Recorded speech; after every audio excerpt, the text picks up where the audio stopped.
మనము బలవంతంగా మాతృభాషలో నేర్పడం కూడా అన్యాయమే కదండి. ఆప్షన్ అనేది వాళ్ళకి ఇవ్వాలి కదా.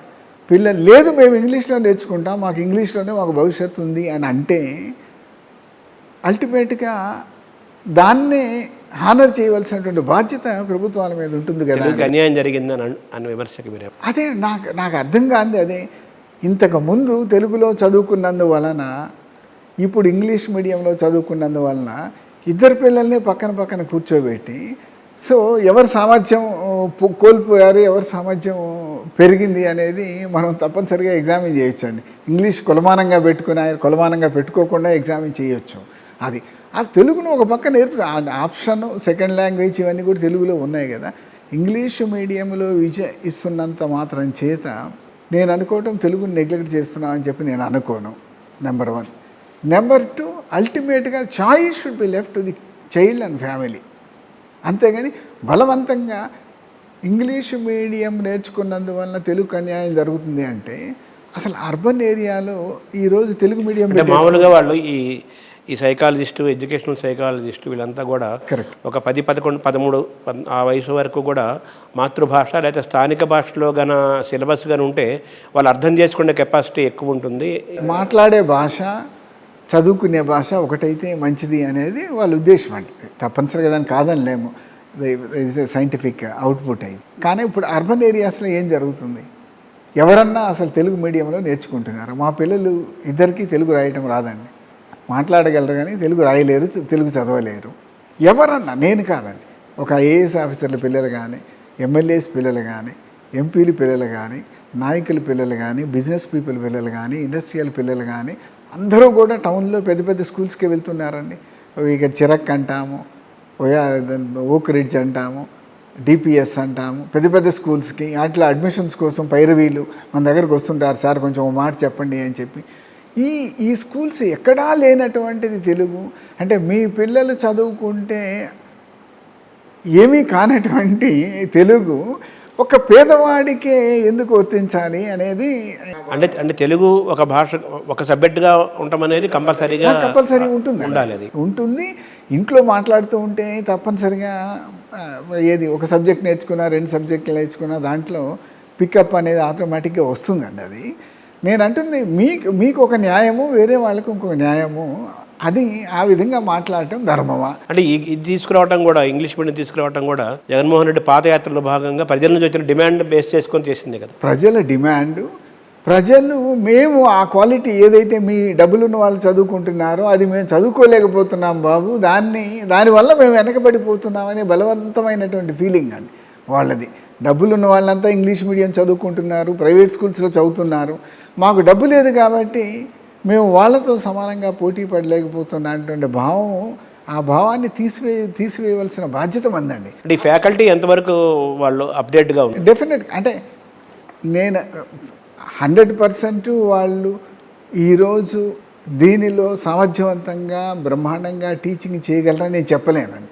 దానిలో కూడా గ్రెడేషన్, కొంతమంది బాగా పికప్ చేశారు, ప్రైవేట్ స్కూల్స్ కంటే కూడా బాగా చెప్తున్నారు, కొంతమంది కొంత వెనకబడి ఉన్నారు అని. ఇటువంటి ఒక మౌలికమైన ప్రయత్నం జరిగినప్పుడు ఓవర్ నైట్ 1 సంవత్సరంలో ఏదో అంత పర్ఫెక్ట్ అయిపోతారా అనుకోవటం ధర్మం కాదండి. Basically it's not a correct expectation. But once you start, ఈరోజు 10% పర్ఫెక్ట్ అయి ఉండొచ్చు, నెక్స్ట్ ఇయర్కి ఇంకా 20% యాడ్ అవుతారు. అలా 3-4 సంవత్సరాల్లో they will be absolutely no less than any private medium school. Private మీడియంలో ఈరోజు టీచ్ చేసేవాళ్ళు అసలు they are not as qualified అండి. దాంట్లో అసలు బీఎడ్ ఉన్న వాళ్ళు ఎంతమంది, కంపారిటివ్గా డిగ్రీలు చదువుకున్న వాళ్ళు కూడా తక్కువ అండి చాలా చోట్ల, మనం అంతంత ఫీజులు కట్టినా కూడా. అటువంటి అప్పుడు వాళ్ళకంటే బెటర్ క్వాలిఫైడ్ పీపుల్ తొందరగా పికప్ అయ్యి వాళ్ళకంటే చక్కగా చెప్పరని అనుకోవటం కూడా కరెక్ట్ కాదండి. సో ఆ ప్రయత్నం చేస్తున్నారు. తప్పనిసరిగా ప్రజలకు కావాల్సినటువంటి ఎడ్యుకేషన్ ఇవ్వటం కోసం జరుగుతున్నటువంటి ఎఫర్ట్ అండి అది. తర్వాత ఈ వాలంటీర్ల వ్యవస్థ, అది వాలంటీర్ల వ్యవస్థ అనేది నేమ్లోనే ఉంది కానీ ఇట్స్ ఏ వాలంటీర్ సిస్టమ్.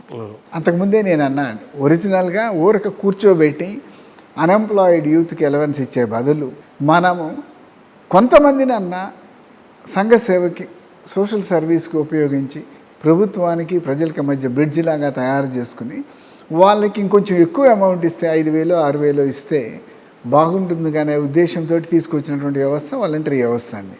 అది దేశం మొత్తం కూడా అప్రిషియేషన్ బాగా వచ్చిందండి. చాలా అద్భుతంగా వీళ్ళు డెలివరీ చేస్తున్నారు అనేది ఈరోజు మనం సర్వే చేసినా కూడా కనిపిస్తూ ఉంటుందండి. ఎక్కడో ఒకళ్ళో ఇద్దరు ప్రతి వ్యవస్థలో ప్రతి గ్రూపులో కూడా ఒకళ్ళు ఇద్దరు ఎర్రెంట్స్ ఉంటారండి.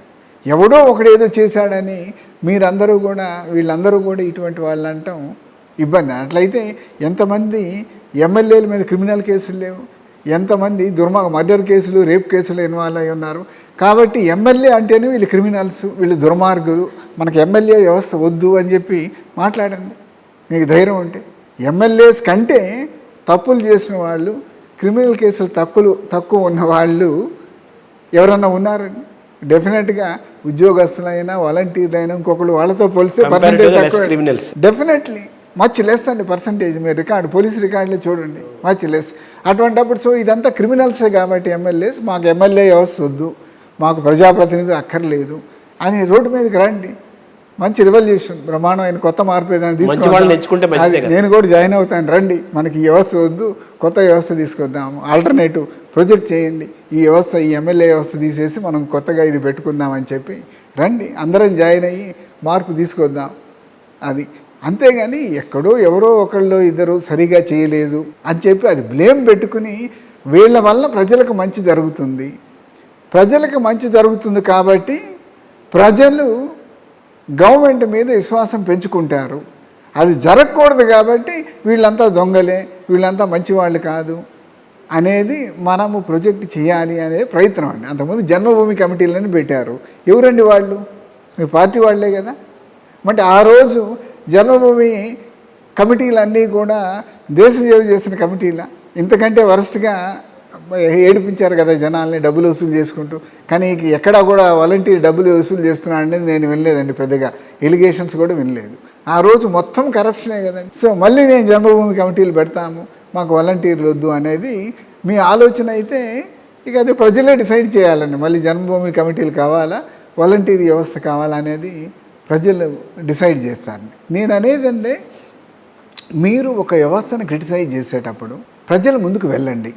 ఈ వాలంటీర్ వ్యవస్థ మేము వస్తే రద్దు చేస్తాం, వీళ్ళు ఉండటానికి లేదు,